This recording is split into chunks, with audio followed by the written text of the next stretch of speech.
This is one of the secrets to some of the ancient teachings that have been with us for many, many years and have many, many interpretations. Here's another one. And I kind of like this one because it's a secret that was hidden within this diagram. Anybody recognize this diagram? Anybody not recognize this diagram? Most people probably will. Okay, this is the tree of life. Okay? Now, if you will notice, and for people who are really familiar with the tree of life, there are usually 10 circles on it. We have 12. There's a reason for that. And before I explain the reason why we have 12, I need to explain to you what they are. Now this is exciting stuff, because if you learn this, and if you learn the stuff that's on the next diagram, you'll have an understanding of how you can directly influence your DNA strands. And that's exciting. This is a roadmap to your DNA, and that's, I'm very excited, so pardon me for saying that too many times. Okay, now, these circles, which I believe in the traditional interpretations are called sephiroth, we simply call them Kathara spheres. They're composites of frequency tones that form crystallizations that take on a spherical form. And within your body, there are positions within the morphogenetic level of your body that these spheres exist. Now, the 12th sphere, which is the big one, if the 12th sphere holds in it the codes for the whole silicate matrix 12-strand DNA pattern. All right, that exists within the 10th chakra. Now, we have dealt with the 10th chakra in earlier classes. The 10th chakra is about 6 inches up above the head. Okay, so the 12th Kathara sphere is located in the 10th chakra. Now, going downward, the 11th Kathara sphere is located in the pineal. This is your crown jewel. This is what connects you to the 12th one. Now, the 12th one is often called the capstone, because when you fully activate the codes, the electromagnetic frequencies that are contained within that, you have control over your entire gene code. You can embody your oversoul. You can transmute into the next harmonic universe or right into the etheric level of the universes. You have complete mastery over matter density levels, and that's awesome. I don't have it. I'm not activated there, but it's a potential I'd love to try.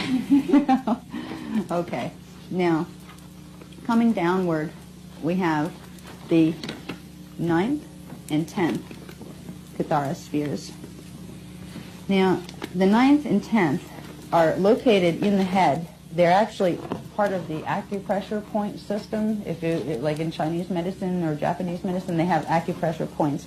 There are 2 points somewhere right upward and behind the ears a little bit. And if you play around with your skull a little, you can feel them. They're a little soft, and they just have a feel. Like you feel a little bit of strange energy push on it when you put your fingers on it. Different. It's not as hard as the other spots.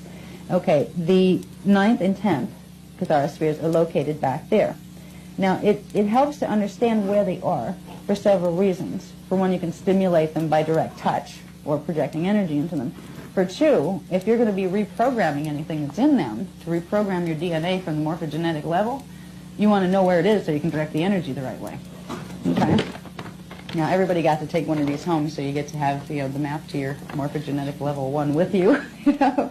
But, all right, now, the 8th Kathara sphere is located right down in here in the region of what we have marked as the 8th chakra on our chakra diagrams, and it's also in the area of the thyroid, and it affects the thyroid gland directly. So when the frequencies that are contained within the 8th Kathara sphere begin to activate, they will affect the thyroid and thus the metabolic rate, and they will affect, and that will also create another arc with the pineal gland. So you will have energy dynamics taking place that will shift the metabolic rates of the body. It'll shift the breathing rate, the heart rate.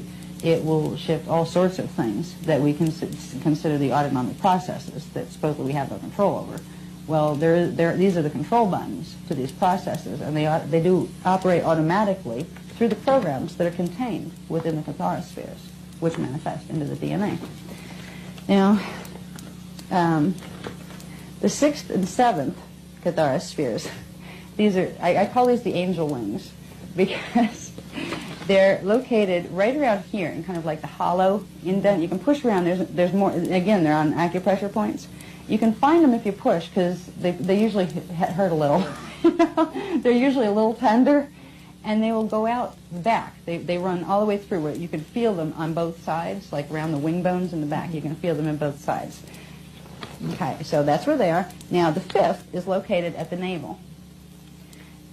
The fourth and third, in a female, it's located over the ovaries, and in a male, it's located in the same position, but he doesn't have ovaries. Okay, so it's in the same positions down around the hip bone areas.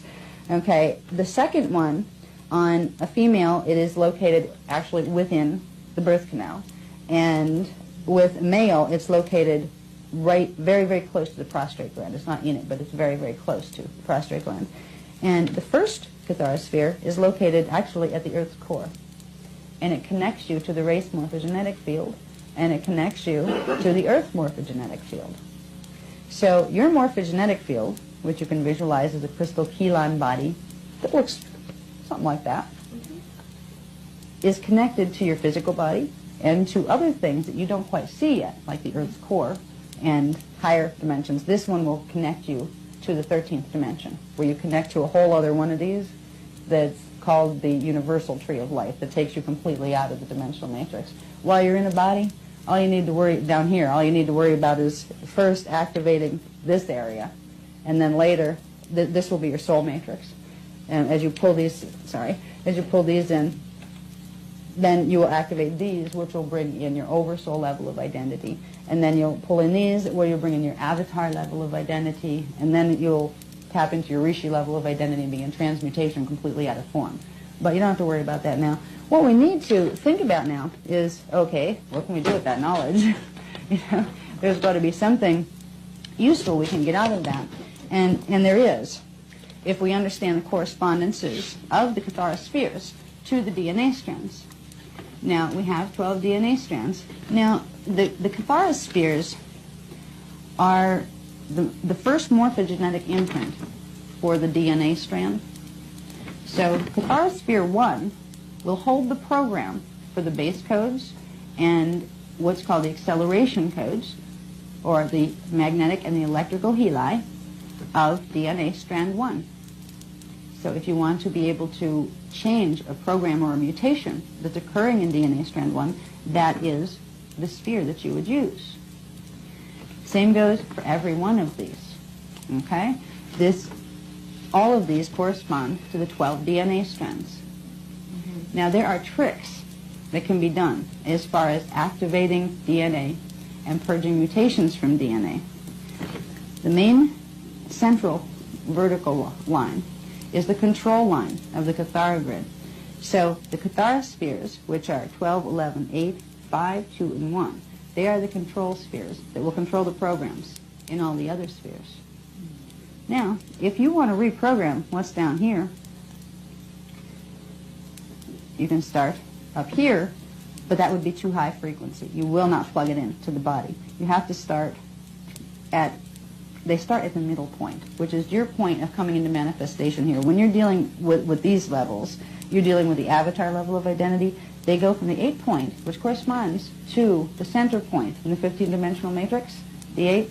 They're moving downward from that. They're taking that 8 point. The codes that are contained, the electromagnetic signatures of energy that are contained within the 8th sphere, they set the pattern for the 8th strand, but the 8th strand contains within it all strands below it. So, if you want to straighten out any of these codes, you use that one. And you can reprogram all of the lower codes and reprogram out mutations in the strands by using the 8th sphere. And that's what we will be doing during the solar activation.